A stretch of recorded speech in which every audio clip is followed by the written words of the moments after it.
Mettiamo tutto in scena. Diamo le pronte in sartoria, per favore. 1, 2, 3, 4, 5, 6, poi ti muovi. Vai. Motore. Azione. Alza un pochino la testa. Stai indietro all'inizio. Adesso guarda in alto lassù. Avanzi verso di me. Guarda sempre la mia mano. Non vi va come vi guardo? Non vi guardo. Non vi guardo. Giriamo. Buonasera, grazie.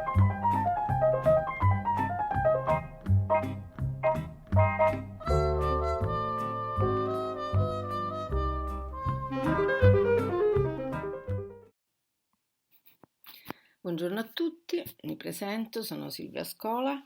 figlia di Ettore, del regista, e faccio la sceneggiatrice. Sono qui oggi per parlarvi di questo mio mestiere, quello dello sceneggiatore, cioè lo scrivere il cinema, che è uno dei mestieri più belli del mondo, secondo me il più bello del mondo, ma insomma questo forse lo pensano molti, soprattutto nel campo del cinema, che è pieno di mestieri e di specializzazioni molto molto importanti. La sceneggiatura è la prima, è il primo mestiere, diciamo, che sottende a tutto il processo perché è proprio quello iniziale, dall'ideazione, da una semplice idea di possibile storia per il cinema, poi avviene tutto invece un lavoro fra gli sceneggiatori, è un lavoro collettivo, di squadra. Di solito si può essere in 2, in 3, in 4, all'epoca d'oro del cinema si era anche in 8, 10 sceneggiatori. A quel punto, dall'ideazione si comincia così a parlare,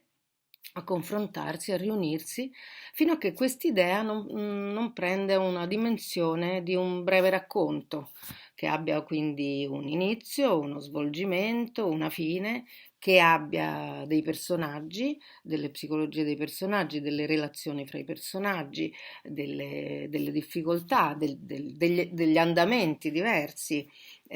quindi comunque un arco narrativo che comincia quando iniziamo a vedere il film, con l'inizio del film e arriva alla fine del film, e solitamente un personaggio nell'arco del racconto cinematografico, un cambiamento, una modifica o al suo carattere o alle sue abitudini o comunque alla sua quotidianità lo avrà. Questo lavoro appunto è un lavoro collettivo che prevede appunto grande scambio, grande da una parte cultura, nel senso che è un lavoro che prevede che si sia letto molto nella vita, insomma per scrivere bisognerebbe aver letto e non smettere mai, nel senso che poi appunto i soggetti possono essere originali, possono essere tratti da un'altra opera, un'opera letteraria, un'opera cinematografica, un'opera teatrale, da qualunque altra fonte ispirativa. Però diciamo che appunto è un lavoro che segue un iter abbastanza lungo perché c'è appunto l'ideazione o l'individuazione di un'opera dalla quale trarre un film, poi c'è appunto tutto il lavoro di elaborazione proprio delle linee guida di quelle che potranno essere, che potrà essere la storia del film. E quindi diciamo che un primo step è arrivare a un soggetto. Un soggetto è un breve racconto che può essere dalle 5 alle 20 pagine, insomma quanto può essere un racconto, in cui appunto diciamo che già si intravede quello che potrà essere il film. Ovviamente da uno stesso soggetto possono venire fuori 10, 20, 30, 100 film diversi, sia a seconda di chi li realizzerà, quindi a seconda del regista e degli autori che lo prenderanno in mano, e sia a seconda di chi appunto lo scriverà. Comunque passata la fase del soggetto, diciamo che nel momento in cui si sceglie un soggetto per il cinema e quindi parte quello che è proprio il lavoro di scrittura del film, ci si riunisce e si comincia appunto a elaborare questo breve racconto, ipotizzando appunto varie strade di scene, di sequenze, di eventi, di personaggi laterali che i protagonisti possono incontrare, di intreccio, insomma si parla di quella che è proprio la trama, l'intreccio e lo svolgimento di quella che sarà l'andamento cinematografico, perché in realtà la scrittura per il cinema, diciamo, parte ovviamente da qualunque atto di scrittura, e per questo dicevo poi è importante leggere, è importante attingere comunque ognuno alla propria sapienza, alla propria cultura, la memoria individuale è fatta non solo degli eventi vissuti, realmente vissuti individualmente, personalmente, ma anche dagli eventi letti, da tutte le storie, tutti i personaggi della letteratura, del teatro, anche della musica. E quindi tutte queste suggestioni fanno sì che poi nel momento in cui uno si metta così a lavorare a una materia abbia anche appunto altri esempi più illustri, a partire appunto da un triangolo, per esempio, tra un figlio e una madre, sicuramente ci si rifarà al mito di Edipo e anche appunto probabilmente a Euripide, ai classici, cioè insomma ogni suggestione, ogni ispirazione poi viene appunto supportata o meno da tutto quello che è o il vissuto personale o anche appunto la cultura personale e l'immaginazione, la fantasia degli autori poi che comporranno questa storia. Dal soggetto, appunto, dopo molte discussioni, molti confronti, molte chiacchiere, è una fase molto bella quella iniziale perché tutto è possibile, cioè data un'idea, poi appunto il suo sviluppo può andare in mille direzioni diverse e questo appunto è uno degli elementi veramente di grande fascino, di grande entusiasmo per questo lavoro, la possibilità di raccontare, di declinare appunto le emozioni, gli eventi, la narrazione in infiniti modi. Dal soggetto poi si passa a scrivere di solito il trattamento, che è quindi un racconto ancora in forma letteraria, diciamo più vicino a una forma di romanzo, in quanto appunto ancora usa per esempio immagini astratte, concetti appunto più di suggestione che non visivi, mentre invece la scrittura per il cinema prevede che tutto quello che ci sia scritto sulla pagina della sceneggiatura sia visibile o udibile. Quindi non potremo dire quell'uomo è timido o quell'uomo è avaro, bisognerà scrivere un'azione che racconti la timidezza o l'avarizia, quindi e così mille esempi, appunto un'incertezza, una cosa, comunque nella scena bisogna appunto scrivere che il tale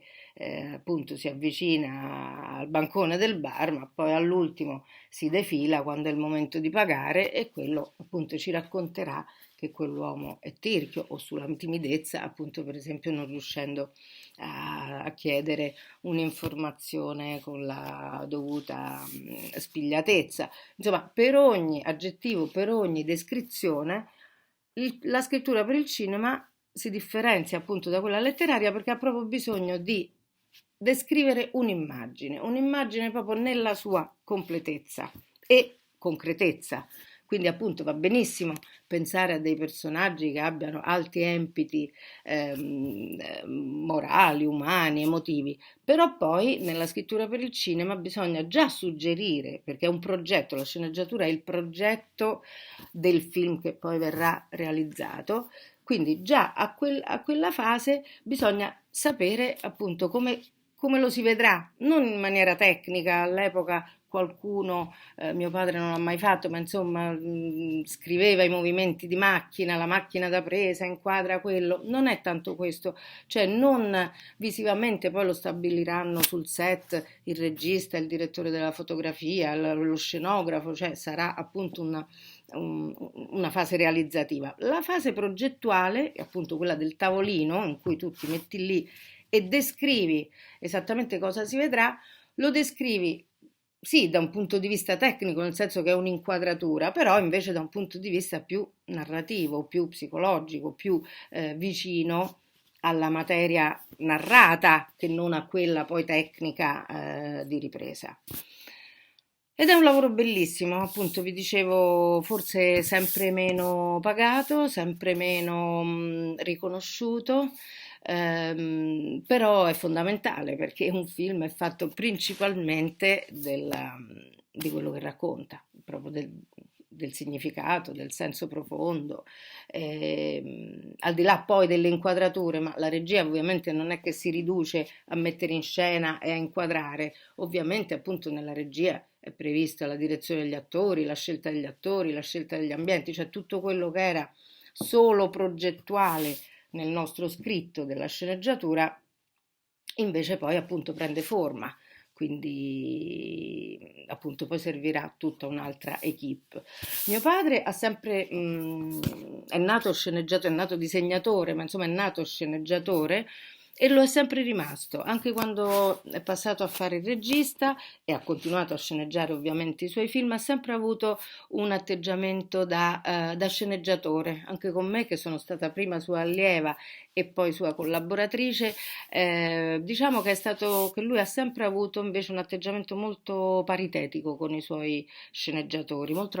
alla pari nella fase di scrittura, quindi non ha mai fatto il regista dicendo no, ma questo poi me lo aggiusto io lo vedo così, no, ogni cosa invece era proprio appunto messa lì sul tavolo proprio per essere sviscerata in tutte le sue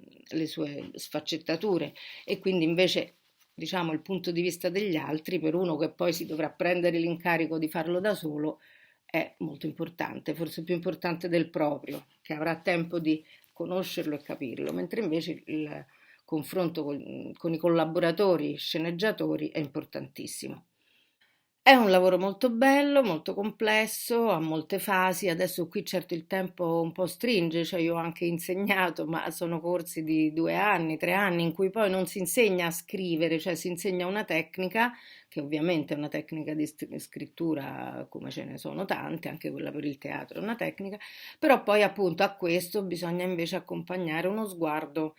poi personale, appunto, di significato, di capacità di narrazione, di osservazione della realtà, degli uomini, della vita dell'uomo in generale. Se uno ha qualcosa da dire, di solito è perché sa osservare e rielaborare un pensiero.